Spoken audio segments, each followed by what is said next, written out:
curtains rise in love. If you envision your life in any kind of specific way, read this book. 'Cause I ain't leaving alone. Feel like I could be honest, babe. We both know that we're grown. That's why I wanna know. How many drinks would it take you to leave with me? Yeah, you look good and I got money, but I don't wanna waste my... We got this. Book club, keep it short. Hi. Welcome to my bubble where we do a little bit of adulting, a little bit of healing, and a little bit of creating. We are back with book club. It is that time again. It's book club time, baby. So I know last month I didn't tell y'all what book we were reading because I wasn't sure what book we were reading. And then I ended up switching books because this book that I had left at my sister's house, I got back. Yes. Y'all remember? I don't remember which book club I said it was that I could not find my Hamilton bookmark. It was in this book. I got it. So, this month I read, or really reread, Dance Your Dance. 8 Steps to Unleash Your Passion and Live Your Dream by Laurieann Gibson. The Laurieann Gibson. The classic, the legend, the icon. Laurieann Gibson. What? Your roadmap to never giving up on your dream. World-renowned choreographer and creative visionary Laurieann Gibson speaks to the dreamer in you. The artist, the writer, the thinker, the athlete, the mogul, the scientist, the entrepreneur, the mover and shaker. The part of you that knows your passion, that puts a kick, snare, boom, cat rhythm in your heart. That part of you that makes you feel alive. Your dream, your dance is unique to you. No matter your calling, Laurieann wants you to seize your passion and use it to propel you to your best life. For the first time, she shares the principles that not only shaped her career, but also guided her work and the world's biggest pop stars, so that you too can act on the creative spark that brings you joy. Move beyond the dream killers of your past. Persevere through the toughest moments. Build a team to support you on your dream and empower others to realize their own dreams. Drawing on her fascinating artistic experiences and the faith that sustained her through her biggest challenges, Laurieann offers a step-by-step guide to living out your vision. Because when it comes to being who God created you to be, it's always your time to shine. The curtains rise in love. Ooh, Chile. This book, first of all, I had started it once. Got to like step 3 or 4. Restarted it. Then I forgot the book in Maryland. So this time, I read it all the way through. If you're a creative in any kind of way, literally an artist, a writer, a poet, a dancer, a singer, if you're a creative, this is a must-have book. My dad, back to having a storage issue. Like I was saying, this book is just, if you're a creative of any kind, you need to have this book. It's life non-negotiable. But even if you're not a creative, if you have a dream of any kind, and or if you're passionate about absolutely anything, if you're passionate to be a doctor, if you're passionate to be a politician, if you're passionate to just, if you envision your life in any kind of specific way, read this book. Now, I will say there are a lot of religious references and a lot of God and Jesus talk, but it doesn't, I mean, it does play into the story, but it doesn't play into the story.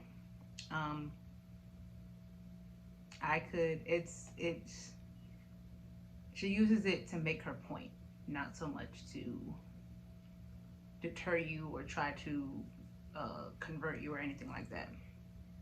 I was able to look past it or use words synonymous to my beliefs. So, but I will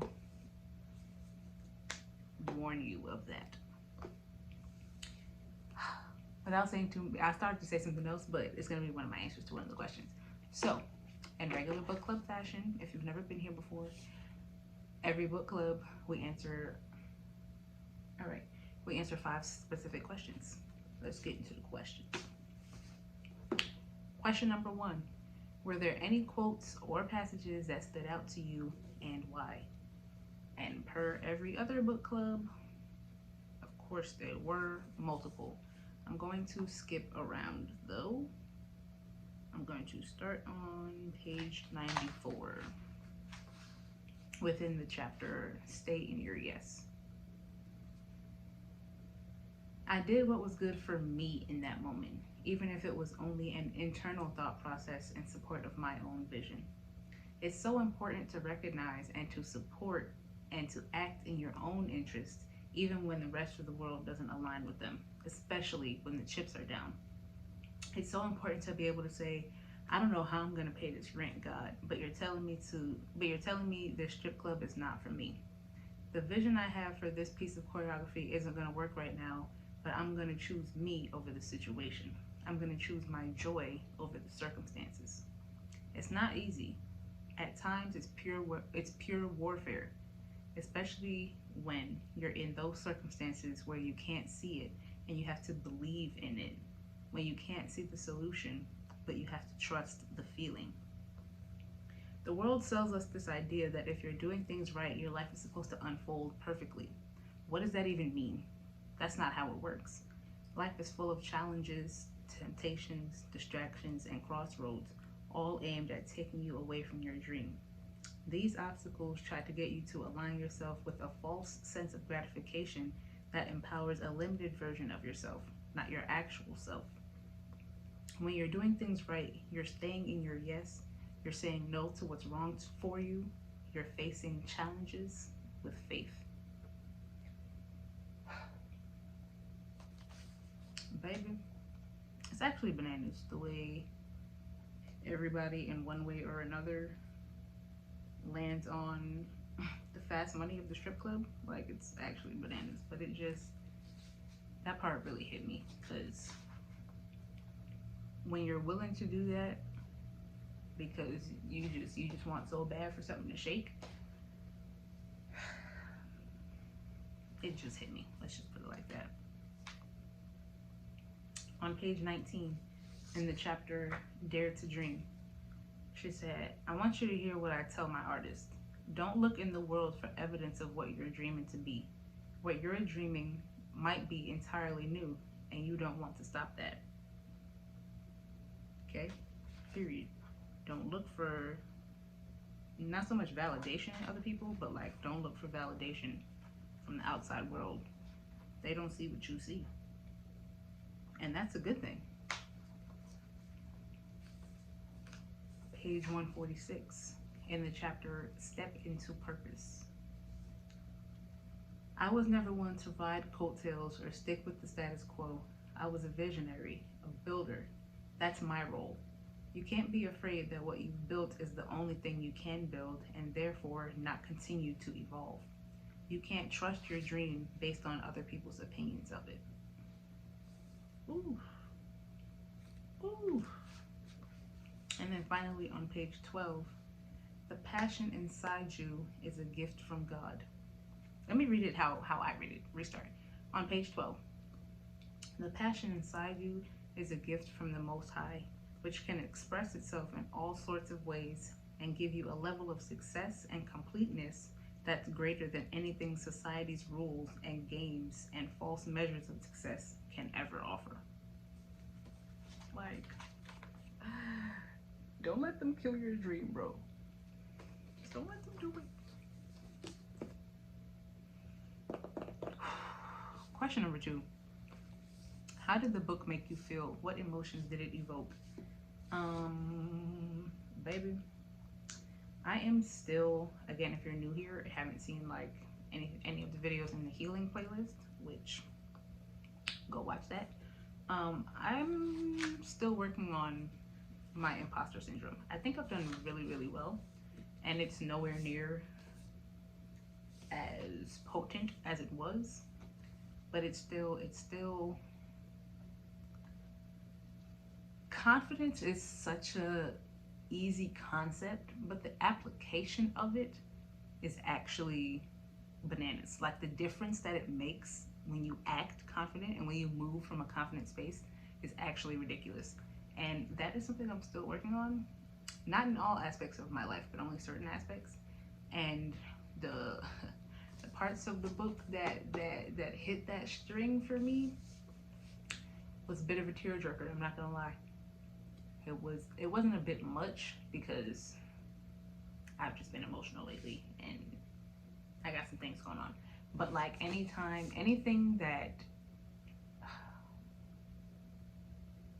ignites that fire in me and like makes me think of the vision I have for my life, it always borderline brings me to tears because of my imposter syndrome reasons. But not for nothing, it really kind of made me realize I've been a bit lazy. And I use that term very, very lightly because I don't want to put extra pressure on myself, because I just got out of putting hella pressure on. Well, not got out of, because my ancestors said like, bitch, stop being so hard on yourself, and I'm still working on it.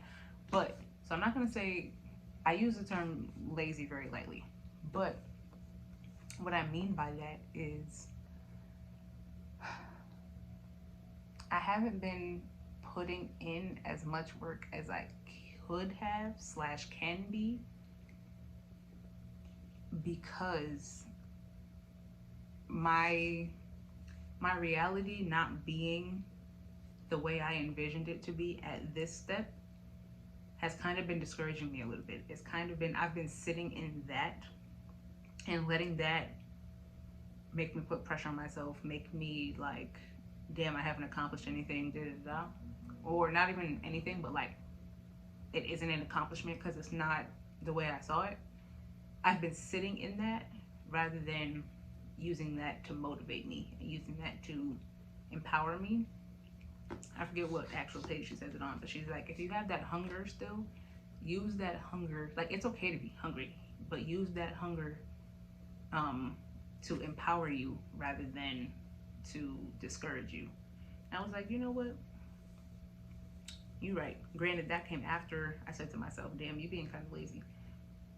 Because she was talking about how she always knew she wanted to be in dance, so she got a job at this dance place, she was working at this dance place, she was doing this while also having a job at a diner, while also studying full-time at Alvin Ailey. Like, she was doing all these different things in an effort to make steps toward the vision she saw for her life. And I'm sitting here like, damn, I ain't been doing none of that shit. I just been sitting at my 9 to 5 just discouraged, just sitting, you know, the regular, like, it's the what is it called? It's the pre-quarter century crisis, or the quarter life crisis, I mean.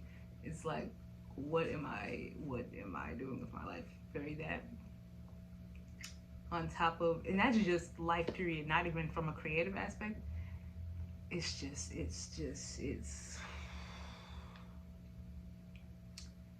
so yeah, that's why I use lazy very lightly. I can't say that I've been lazy. I just have been using my circumstances to discourage me rather than empower me.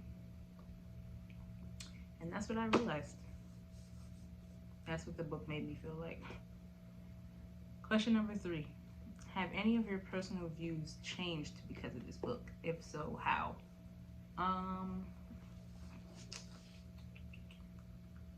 Kind of just what I just said, but also, sorry, I'm looking at bugs flying outside. Any other personal views changed per se? Yes, but no. Really just personal views as far as like the timeline. And not for nothing, the universe been sending me a lot of like timeline stuff lately. I just saw a tweet,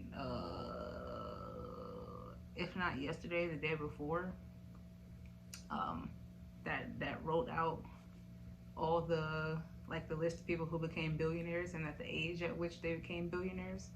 And I'm like, and I know for a fact I'm gonna be the first billionaire in my family. Scratch millionaire. I mean, nobody's been a millionaire either, but like I'm gonna hit that milestone. But really, I'm gonna hit first billionaire in my family, and I have no doubt about it in my mind. No doubt, not at all. My royal ancestors, like I feel that. Fuck my belly button. I feel it at the tip of my toes. Right, and it made me feel better to see that list. But this also, as much as it does discourage me, specifically speaking in the creative world, right? As much as it does discourage me that I have zero like official / technical training, and I didn't have the opportunity to be in all the dance classes and things when I was young because, from my understanding, because of the fact that my sisters dropped out of everything, so that opportunity wasn't even presented to me. So what I keep up with, and I see all these other dancers that I admire, and I don't take anything away from, and I'm like, wow, they have all this training. Like I attach it, or I put so much weight on that in reference to why they're at where they're at, because it plays a part. Just like you don't become a CEO by chilling on your couch eating Cheetos watching Dude Where's My Car every day. You know, like you have to do things, you have to learn things to go places, right? But just because I don't already know / just because I have not already been trained doesn't mean that I can't be. And it's like, even though she was dancing from, I believe it was 8, 6, one of the two, like she was in her 19, 20, 21, 22, just getting her just getting her foot in the door, really, as far as the industry and auditions and blah blah blah. And it wasn't, and that's not, and like life didn't kick up in her 20s, not mid 20s, late 20s, like we're talking 30s, mid 30s, 40s. Not to age you, Laurieann, sorry. But I'm just saying, like, because I forget which chapter and how much further in, but she's like, I didn't realize in my early 20s how this was all playing into everything. And I'm like, first of all, it still blows my mind that I'm in my early 20s. Like, I'm damn near mid 20s. Like, where the fuck did life go? Like, where? It just, it being one of the new adults, I didn't realize, I mean, I knew being in your 20s was going to be fun, and it was going to be like having the freedom to do what you want, but still being a young, like, tenderoni, you know? But now being in the early 20s, when I tell you I'm a fucking teenager, like,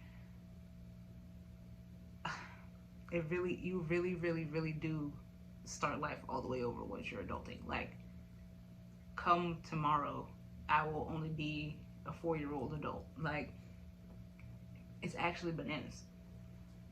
But where was I going with that? Basically, it feels like I'm starting all the way over, and that's very uncomfortable, and I really don't like it. But I find comfort in the fact that it happens for everybody like that, and everybody kind of feels like that in their 20s. And basically, your 20s isn't your end all be all. Like, in the moment, it's hard to see that, but everything that's happening right now will play a part in the long run. But obviously, you can't see the long run because you're in the right now. So it like made me feel seen, but also was just another thing that told me to stop being so hard on yourself. Shout out to my girls with imposter syndrome. Okay. Ooh, question 4. What was your favorite chapter and why? Eek, that's hard.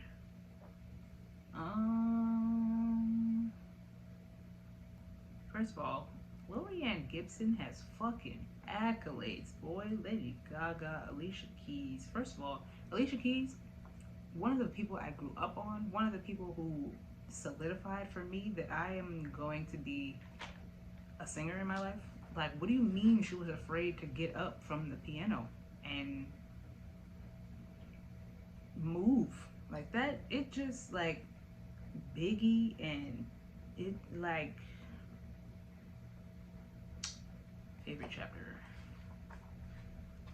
I want to say find your team, just because that's what I'm the step of my journey that I'm walking into.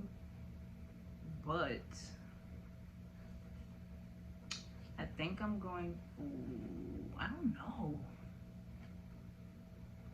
because the book is broken up into the steps.